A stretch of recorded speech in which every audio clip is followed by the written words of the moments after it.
So good to have you here. Welcome, and so proud to welcome this young child prodigy now, no longer a child, young star who's a multi-instrumentalist and accomplished guitarist who's doing, ranging from your jazz to metal to progressive rock to doing fusions with various classical artists, and pretty much played for all the composers in the world, and of course top performers of India as well. So thank you Rhythm, for taking our time and joining us here. Really appreciate that. So Thank you so much for getting me on board. yeah, so I mean, of course we want to start with a question I think you've been hearing from class 1 probably, that why rhythm? Uh, What yeah, I'm pretty sure I couldn't answer myself better at when I was on first grade, but I think I can do it now. It's because my dad kind of always say this all the time that in music, rhythm is kind of a bit more important than melody. If you think True. about music, because Hmm. we have human errors. I mean, we always do that when we are trying to play a melody, and even while singing, pitch wise, we are not always accurate. We have shrutis, that's Hmm. why. We have microtones. Hmm. So, but if you don't have rhythm in yourself, if you don't have a proper sense of beat, our heart also runs through beats per minute. We calculate it that way. So if you Hmm. don't have that, you'll not be able to be a part of any circumstances or any band or any group to play with. So I think rhythm is one of the most important thing in music. So I think that's the reason why he named me rhythm. I'm sure all the musicians, all the singers are gonna say melody khao khud jaan jao, aapne bola melodies. Rhythm is more important. But on that note, Rhythm, while I was doing a little bit of thanks to you, I was trying to learn a lot of about jazz, about jazz guitarists, and I found out this very interesting thing that in 1930s, apparently jazz guitarists had a different role altogether in the band, and they used to, they used to play a big amount of rhythm section, and Yes. within that, there is this artist called Freddie Green, who actually was called Mr. Rhythm.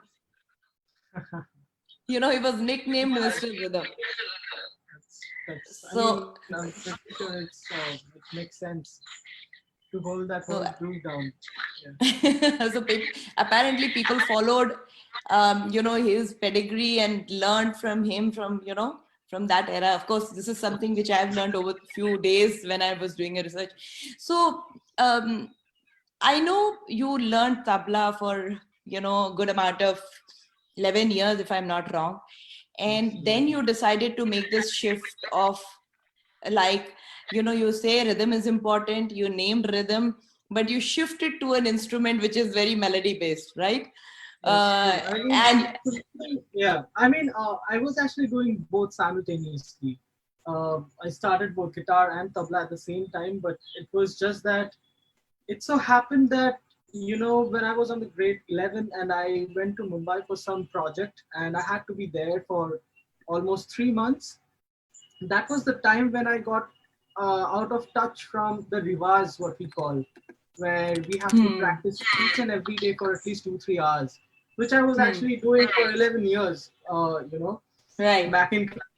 But then when I went there, I somehow got detached a bit from tabla in that sense and got into guitar more. So after that, it was like, let's carry on with this, and yeah, that's what happened. I mean, it happened in 2011, Oh and wow, I okay. got focused into guitar and took it forward. So, but you've picked up a genre which is very difficult to connect with people, right? I mean, same guitar, if you would have stuck to probably just Bollywood, or so do you think how different it is here, and when you play for a lot of Western audience. You play for in Europe a lot. So how is it? How did that transition, and how do you feel about a genre which is so difficult to connect with people? Again, I think it's not about genre when you're starting to learn. It's about learning what's the right thing to Right. learn for that specific instrument. And we all know that guitar is not an Indian instrument, so it's better to learn something uh, which is right for that instrument. And that's what my dad taught me for so many years. And I really got inclined to so many other genres. Let's say I have learned classical guitar, Western classical guitar for many years, and I did Trinity College of London, and Yes. then jazz, rock, and everything, which to the purest form. True. That's what really helps you to get into, know that particular thing in depth. If you just try to learn a part on a Bollywood song which you like, it's perfectly fine. You can do that. But knowing where it is coming from and how to actually get that tone, who actually played like that to get the right information, really helps a lot to make your sound better and make a signature sound, so as to say. So I think that's what happened with me too, in terms of how I started learning from different genres like classical guitar, then jazz, finger styling, learning a bit of bass as well from my dad, all put together and had my sound. And then whenever people do call me for Bollywood sessions or any kind of job, I try to put that, which makes the song a bit different, I guess, and it helps me to really be happy doing what I do. Okay, so best thing I think what we can do for our listeners is if you can give a little bit of demonstration, if you can play little and tell, you talked about finger styling, you talked about jazz, you talked about, so just a quick demonstration for laymen like us, who Well, okay, why not? Let's do this.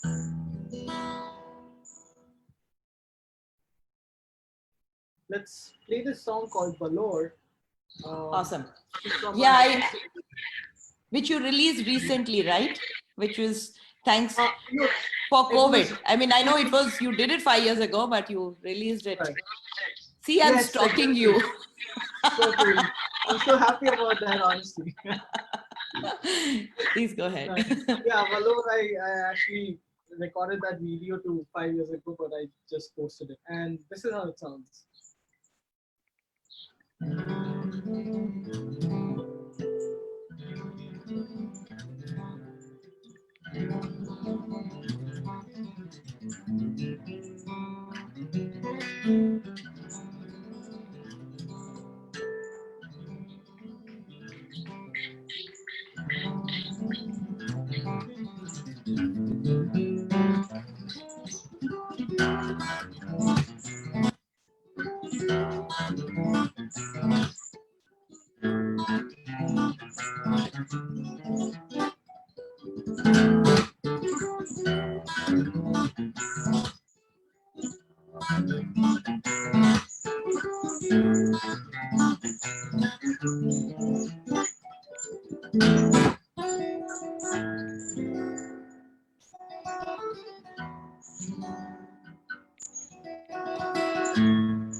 Beautiful. Yeah.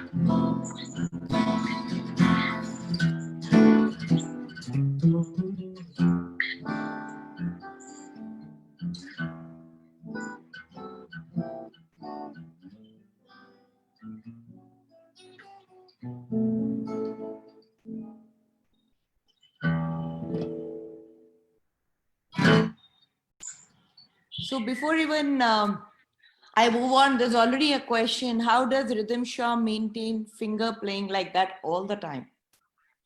Sorry, I didn't get it. They're How does saying, rhythm how does Rhythm Shah maintain his this thing finger, style playing, yeah, all the time? Um, Practice, the simplest answer, I guess. or I say talent? Um, Practice, of course. Practice. I think that keeps you up to date, which is so important all the time. I mean, you know, and also actually I have to maintain my fingers. I have to maintain my nails. I have to shape them a lot, keep it like ready all the time to perform. So that's something. Yeah, I would have come to that a natural or maybe a very layman and maybe a foolish question that you talked about finger guitaring, right? So Yeah, I would finger style. say finger style guitaring. So does it hurt, like, or do you need to do some finger exercises, or does it kind of is there a particular kind of strength one needs? Is there something one needs to focus upon?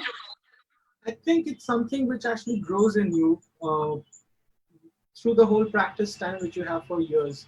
So the Mm-hmm. muscle memories also have some kind of, we grow some muscle memory with which we know where the strings are exactly, and that helps a lot. I mean, if you see sitar players, they actually have a big dent right there in their True, first true, index true, finger. true. So which happens over the years, and it becomes a part of your structure of your finger. So I think that's what happens with most of the other musicians too. Whatever music they play, whatever instrument they play. I remember while I was playing tabla, I had really strong hand that way. I mean, things would get rough and everything because of practicing and playing something over a leather, a skin. So that affects. And same for guitar. I mean, you build up that whole muscle power and energy and stuff, which happens over the years.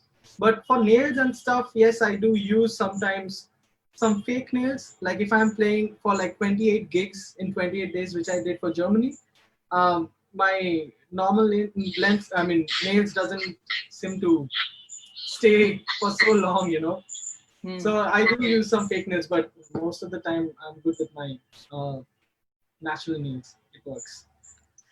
So there's a question right away that, did you learn from Amit Datta and Calton Keto? We're going to come to that. So tell me, who are you've been, we talked about Dronacharya and Eklavya being a shishya, everybody learning from distant gurus and inspirations. So who are the people that you physically got to learn with, and as in taking and there are some people you took inspiration from to imbibe their style into your style. So maybe you could talk about that. I started off learning from my dad, and that was the best uh, time I think in terms of my learning schooling. Actually, it wasn't like you would go every Saturday or Sunday to your teacher and learn something. But with my dad, it was always like a teacher is present right in front of you, and you can ask anything anytime, which is the best option you can get. So I'm Hmm. really lucky on that. Yeah, I've learned all the basic things, and also, the best thing. I mean, that's what my dad says all the time, that what we know is practice makes a man perfect, but honestly practice makes a man permanent. So if you They, practice something like which is not perfect, you'll have that permanently in your schedule, which will not be good. So perfect practice makes a man perfect. That's what my dad taught me, and he also tried to teach me all the right things, hmm. because in his days when he didn't have YouTube, he got to learn a lot of wrong techniques and everything, and they are not really good for yourself Hmm. at all, Hmm. in any circumstances. So I think he tried to teach me all the right exercises, and for I don't know how many years, and that really helped me a lot. And after that, I have started learning from Pandit Kumar Bose, whom I learned from like for 11 years, and Tabla. that was Hmm. really serious. Yeah, that was Hmm. serious schooling. And after that, I've started learning from Shamul Dey and Biplav Singh for classical guitar, and then I went for a lot of international um, competitions and master classes where I've learned from a lot of international guitar players. And Carlton Kito, yes, I learned from Carlton Kito as well for, I don't know, for maybe a year or something. My dad used to learn from him, and he had all his notations and everything. So I was well prepared. And when I went there, he was really happy to see like all the same lessons which he gave to my dad like some 20 years back. I'm playing the same things. So yeah, that happened, and So the I question paper was leaked. yeah, right. I was prepared Good. before the examination so well that yeah, it was super sweet. And I have learned from Sumit Ramachandran like few classes. Yeah, I've been honestly, I've learned from many musicians. No, I didn't really take any class from Amit Datta, but definitely he's like a mentor, and he's a special someone in Calcutta who plays guitar like no one does, and no one Hmm. can because he has different, um, you know, feeling for it. So that's amazing to always watch him and get inspired. And when we talk about inspiration, honestly, I think I get inspired from anything and everything. I mean, whatever makes me happy kind of inspires me. Because I remember when I was a kid, I used to watch a lot of MotoGP videos where, you know, you ride bike and this amazing guy, Valentino Rossi, would just win the race and do a wheelie, which is like putting up the front wheel. Correct. It used to make me so happy. I mean, I can't tell you, like really, Ronaldinho doing some dribbles on the field and making millions of people happy used to inspire me so much that I used to shut my computer and then I used to start practicing. It's all about making someone happy, you know, giving that Yeah. power and uh, uh, arising that confidence that you can actually do something. You just need to practice, and I think that makes me. I mean, even now, I get inspired so easily, and it's amazing. I really enjoy that. Awesome. So talking of your inspiration, you talked somewhere that you're very, you again fond of Steve Vai and John Petrucci. So it's Steve Vai's birthday tomorrow. Do you want to dedicate a piece, a quick small bit to him, something that you would think make him happy? Really sweet, but uh, yeah, dedication on a birthday would be something like.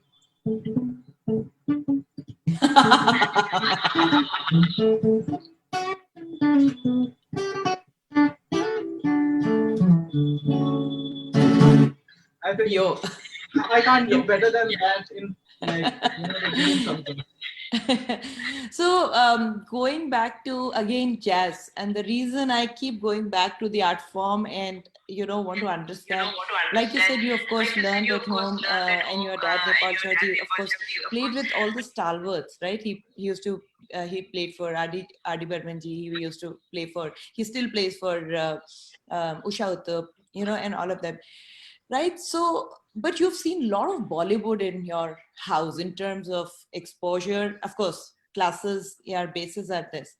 Uh, the natural progression for a student or for a child would be a popular art form, as opposed to, like you and I were talking, that if I have to watch something and I want to learn something on YouTube, how to cook, you would probably pick up the simplest recipe, right? I think we keep going back to food because we love talking about it.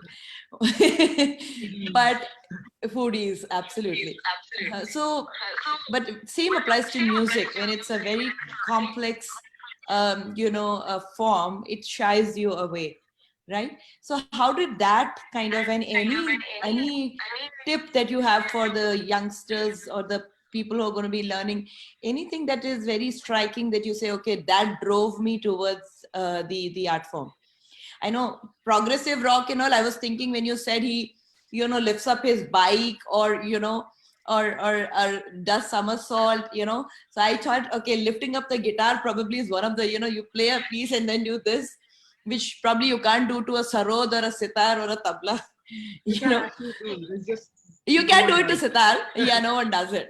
I mean, actually, I've seen Bikram Ghosh doing like a little, something after playing the solo. He just picks up his Maya and just throws it and catches it right on the first beat. So he already started doing it. It's That's like a Sachin Tendulkar way of showing the 100. so right. so so is there anything that you would want to give a, a tip, and what was your trigger point? How did you kind of got attracted to this art form? To get into anything, you need to like it first. You need to enjoy it. Even for me, when I started listening to, or rather had consciousness of understanding something, um, definitely I couldn't understand jazz at the very first go. It took some time. It was my dad who used to play outside for Bollywood musicians and for sessions, definitely, which is Sure. an amazing thing. But back at home, he would always teach me something which is pure to this art form, not only songs, but how to actually play that instrument. So that's how it grew. And the best motivation you can get is actually from yourself. Because what happens when you watch something, let's say online, you watch it, you get inspired, but there's a limitation to it. That's the best. But for yourself, when you are getting better, there's no limitation, there's no restriction, there's no limiter on top of it. Hmm. So you try to do something, you get better at it, and then you know that I can actually get even better than that. So you keep practicing, and you realize that that acts like a motivation in terms of there's no end or there's no limit to how better you can go. So I think that's what happened to me, that at a certain I still remember. I mean, my dad is very strict.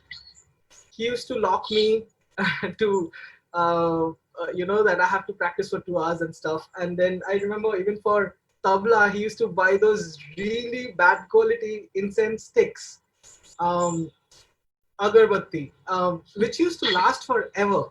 And my practice routine were from, like, he would start and I would start playing something, and I cannot stop until it gets over.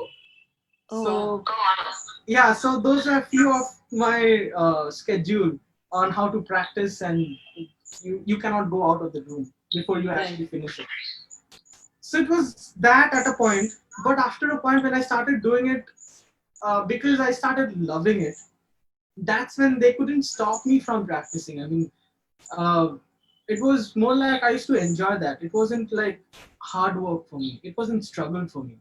Hmm. So I think you should really like something to pursue it, and if you really love it, you'll go really far Hmm. with love and passion. That's really important, and that's what drove me. Always drove me crazy to do music. I mean, recently I'm doing a little bit of video production as well for my videos. When you just start doing something, you don't know what to do, but True. there's that little one thing you get, and you're like, oh, now I can do this. That makes you do more, and then you get another clue, another trick from YouTube or something, which makes you go even further. I Hmm. think that's what keeps me always going with any art form or any production or anything as such. Even with food, I would say. When I started, I still have my first Insta post. I remember where I started. I wanted to do some fried um, potatoes, and I thought it would be fine. But after a moment, it was completely black. Burnt. That was my first attempt. So the thing is, yeah, I mean, it starts from there, but then okay, next time I shouldn't actually let it burn for so long. So you get some ideas, and from there, if you're passionate enough, you can actually take it forward and really be the best. So So the I think I so the really follow it. so the tip is, if your potatoes get burnt in the first go, don't give up on them. Get more potatoes and make more fries, right? Exactly.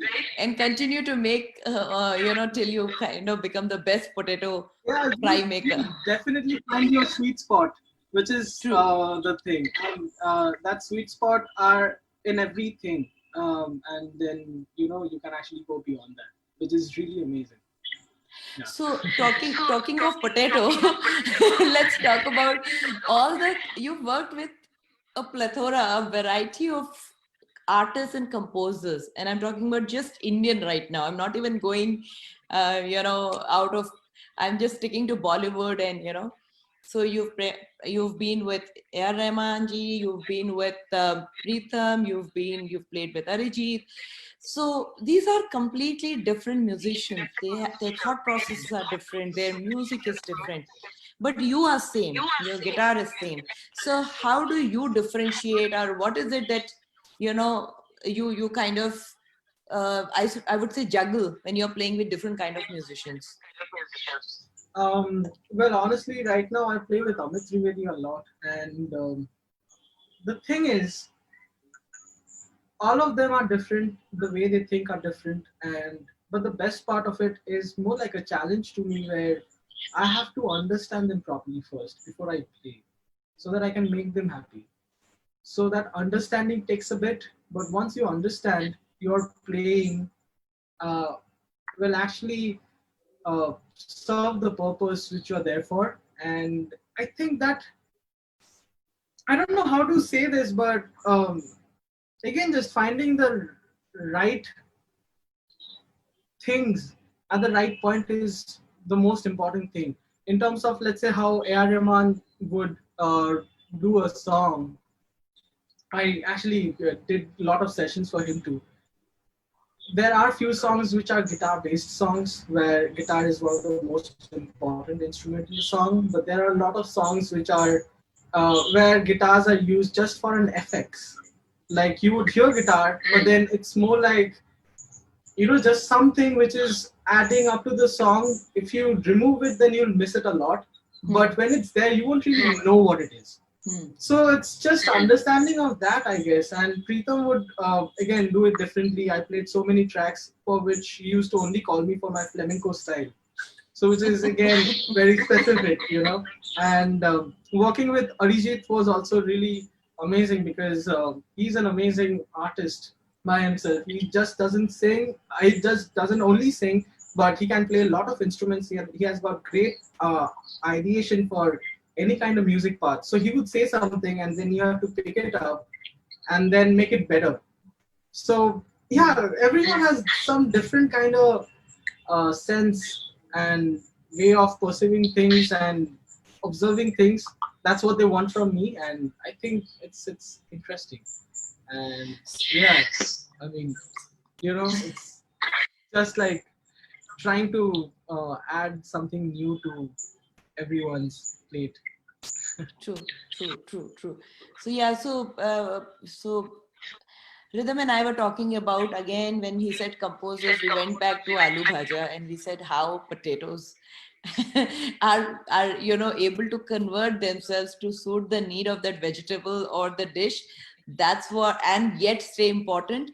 That's what Rhythm does. He stays important in that particular track, and his role is very important, but he adapts himself to the composer's need. Yeah. So maybe, please, you're saying something. No. Sorry. Yeah. Sorry to So I'm saying, on that note, maybe I would request you to think of one Bollywood track which is very favorite. I mean, which is very close to your heart. Could be across the composers, which you would want to play for us. Well, that's a difficult one because I've played in I don't know how many songs, but I don't remember any of them as such. But um, I don't Any know how many one songs of there the are. any Amit Trivedi, which is a recent one that you've been, you know. Um,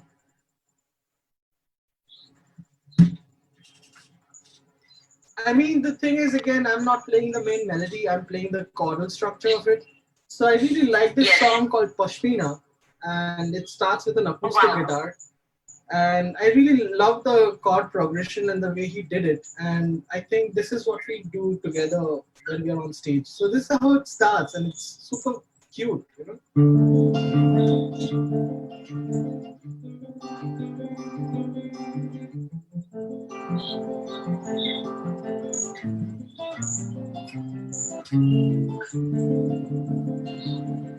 and then the song starts. Yeah. Yeah.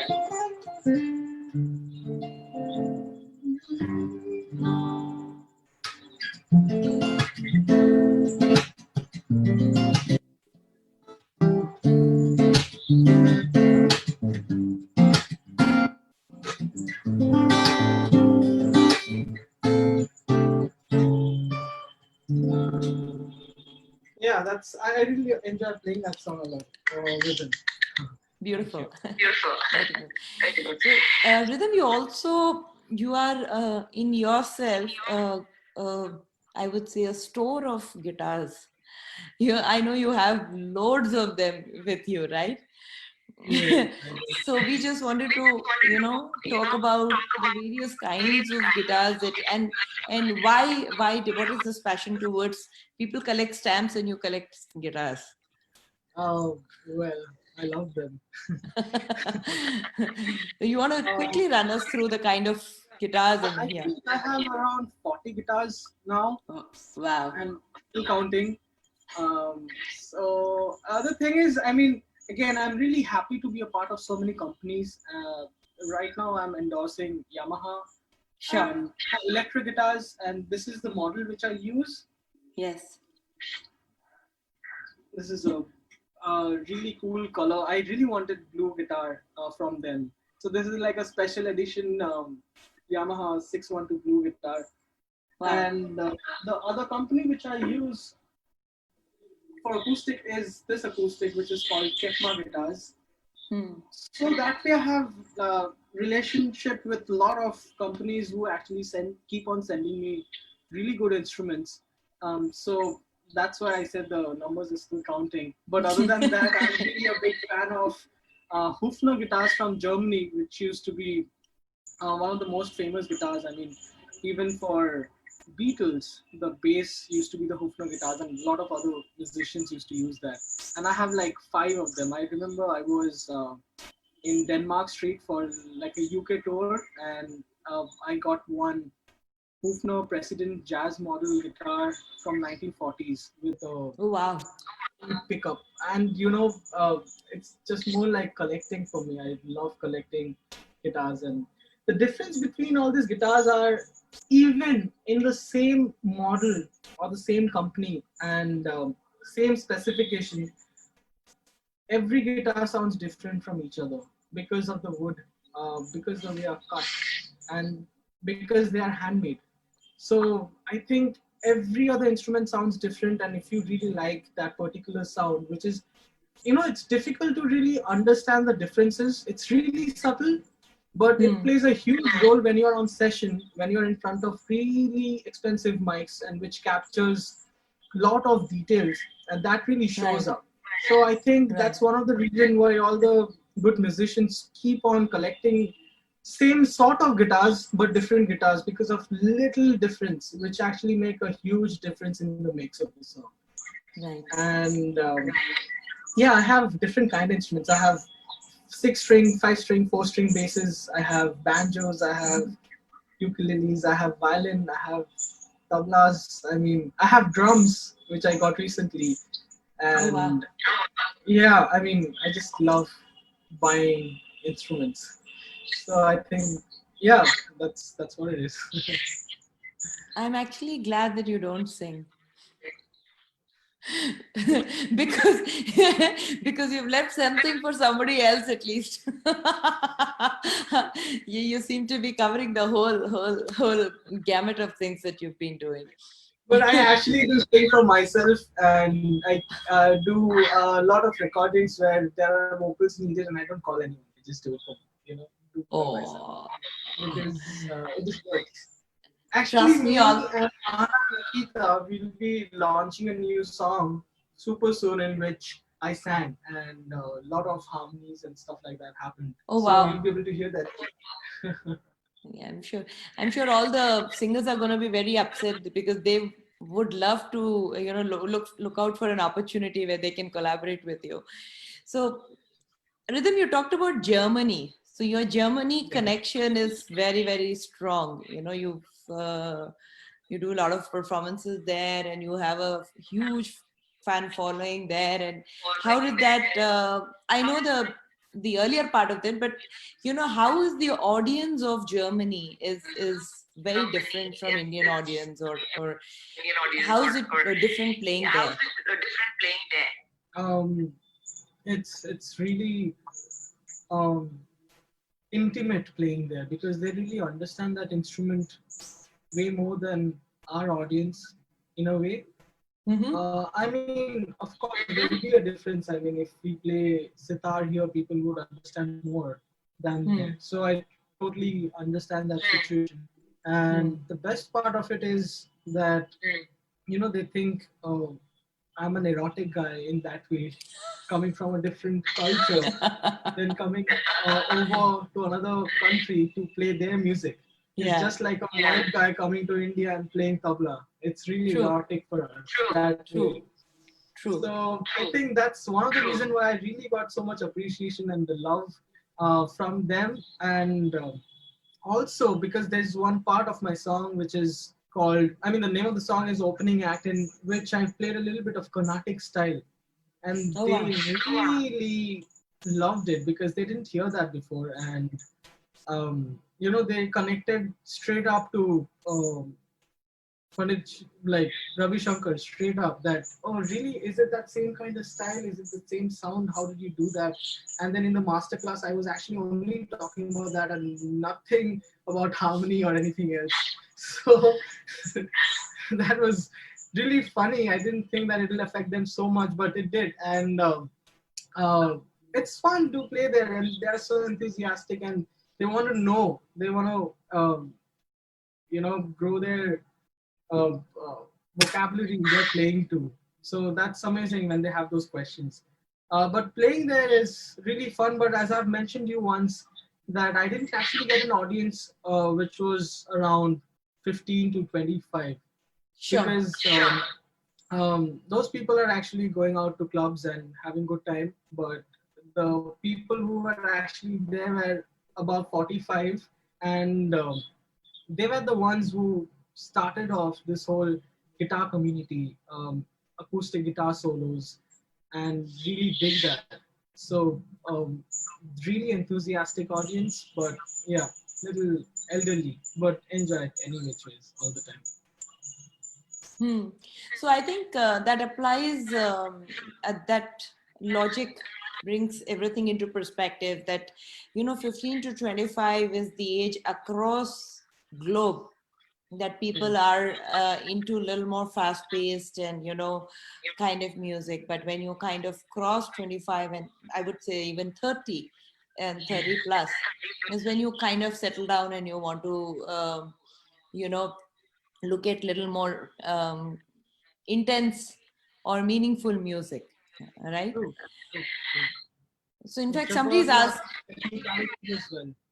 Sure. Which has got Somebody, no, your voice break, can you repeat that? no, I said which has got a lot of technicality and deepness to it as well because they really relate to it. Right, right, right. Somebody is asking here, how do they get to learn from you? I don't teach, but I do master classes, and I think I'll be doing it soon. So join me there. It's just Okay, I that think. I mean, I'm not on the right age now to do one-on-one classes. I get impatient sometimes, honestly. I had a lot of students, by the way, but then after a point, I thought, yeah, maybe it's for later, not now. I need to practice more. Yeah.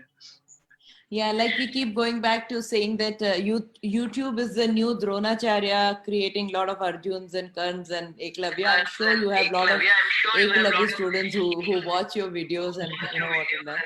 But you can also follow him on his Insta, and maybe follow him on Insta, and he'll advise whenever he's doing the masterclass, and you can join. So what is there is an advice for aspiring music producers and musicians. What is your advice to the aspiring musicians? To really listen to a lot of music, and listening are in so many different ways. When you're a musician, it's really important to listen to other musicians when you're on the same stage.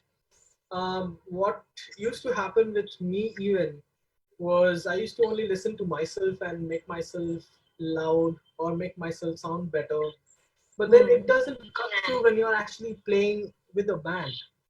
You have to think like a mixing engineer and listen to what the other guys are doing so that you can talk with them, have a conversation, True. which which is lacking honestly a lot these days with many of the bands which I've recently seen. I really want to suggest them that please listen to each other because that really helps to make the band tight and cohesive because it really reflects to the audience. So I mean, and my dad told me that stop only listening to yourself.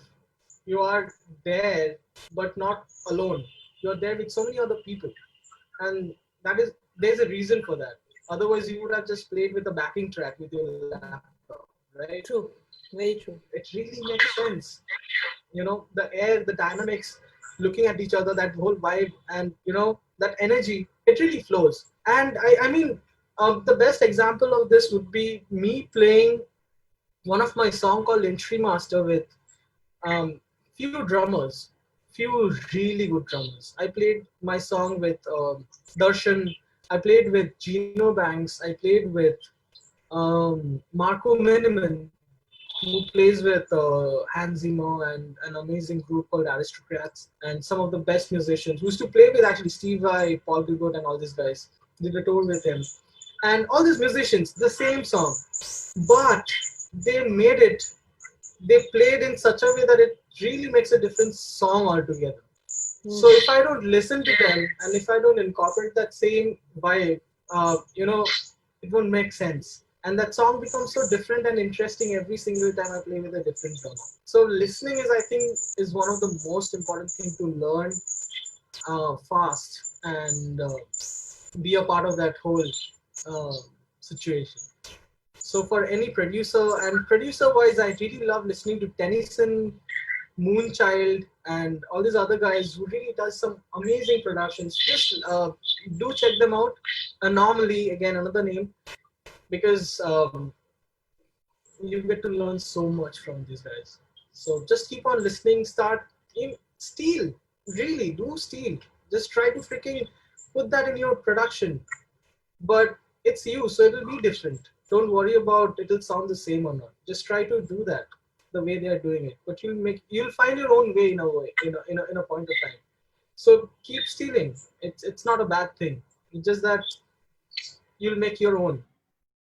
Perfect. Super soon, I'm telling you. Yeah. So somebody is asking here, he's been practicing for 2 years, and he says, can you give him a quick tip on his finger practice so that Okay. Guitars, some right? finger exercise, yeah, finger exercise. But is it finger style or okay? Doesn't matter. I mean, the regular thing which I keep on playing every single day is doing this exercise like stretching,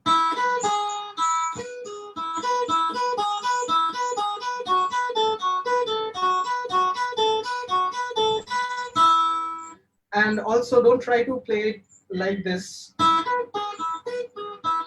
That's the wrong way of doing it. The whole point of doing this whole stretching exercise is actually to have that same position and stretch your fingers so that you gain a lot of strength. So that when you play something which is closer to your fingers, it's easier to play.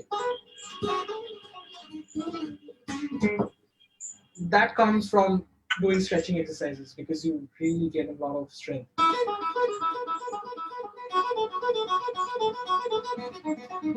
I hope they can save this video and watch it later as well if they want to slow it down or something. And yeah, do this up and down throughout all the strings. And for the right hand, you can actually just do this, which is just down, up, down, up. Super simple, but then making it a bit more interesting by adding some accents, like accentuating the first one out of four notes, which is, let's say if this is 1, 2, 3, 4, just accent on the first one, accent on the second one, 1, 2, 3. and then go on with it.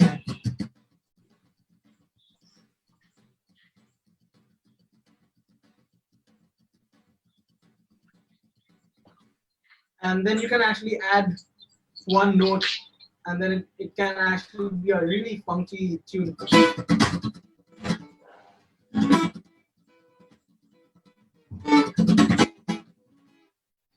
So you can make your own sound with it as well, just by practicing it.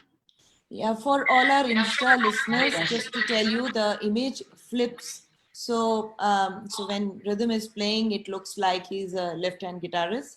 So Facebook, it's fine. Facebook, it shows correctly, but just for the listeners on Insta. So some of our Insta guys want to know that who are your favorite artists that you love listening to? Um, Recently, I honestly the album wise, I always love listening to Dirty Loops. Um, then I mean there are so many honestly.